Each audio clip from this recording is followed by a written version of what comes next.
कोल्हापूरमध्ये श्री अमित शाह यांनी एकनाथ शिंदेंवर भरमसाठ स्तुतिसुमनं उधळली. असं करणं त्यांची राजकीय अपरिहार्यता आहे. कारण अमित शहांना पंतप्रधान पदावर बसण्याची घाई लागलेली आहे. मात्र त्यांच्या रस्त्यातला सगळ्यात मोठा अडथळा आता योगी आदित्य नाहीत, तर महाराष्ट्राचे मुख्यमंत्री देवेंद्र फडणवीस आहेत. त्यामुळे देवेंद्र फडणवीसांना अडवण्यासाठी त्यांना एक स्पीड ब्रेकर हवा आहे. एकनाथ शिंदे ते काम बरहुकूम करत आहेत.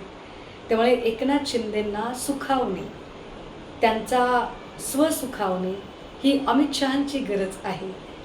अगदी त्याच पद्धतीने अमित शहांची भलामण करून किंवा अमित शहांच्यासाठी सगळा रस्ता खुला करून देणं ही एकनाथ शिंदेंची गरज आहे. ते म्हणतात ना, तुझ्याही डोक्यावर टोपी माझ्याही डोक्यावर टोपी, तुझी तशी स्थिर माझी फिरवायला सोपी. या न्यायाने दोघांचंही मस्त चाललंय.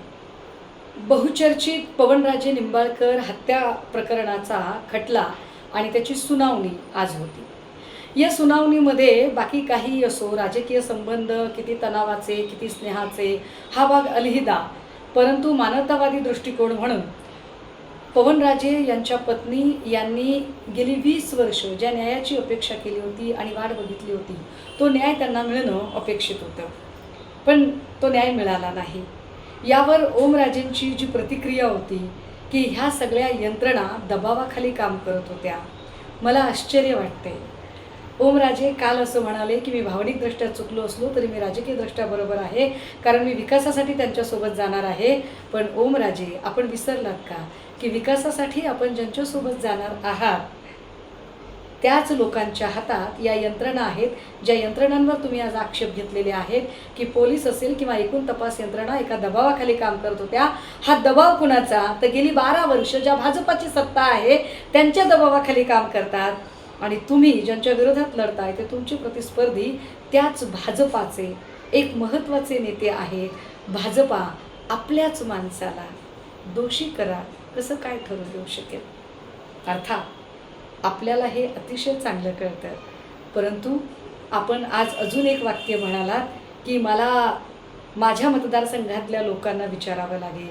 काल आपण निर्णय घेतला असं म्हणत होतात, आज निर्णय घेतला नाही असं म्हणत होतात, परंतु आपण कदाचित निर्णय घ्यायचं ठरवालही, कदाचित आपली परत फिरायची इच्छाही असेल. मतदारसंघातल्या लोकांना राग येण्यापेक्षा वाईट जास्त वाटले की आपल्या हक्काचा माणूस आपल्यापासून दुरावलाय काय.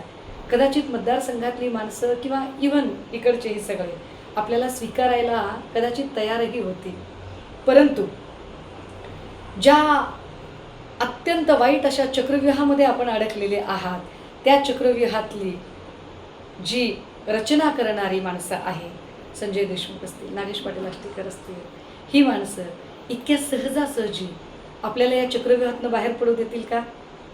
मुळात प्रश्न असा आहे की हे चक्रव्यूह आपण भेदणार कसं आणि या सगळ्या दबावाला झुगारून देऊ खरंच इनर कॉन्शियस, ज्याला आतला आवाज किंवा सत्सत विवेक असं म्हणतात, त्या सत्सत विवेकाला जागून निर्णय घेणं आपल्याला शक्य होईल का?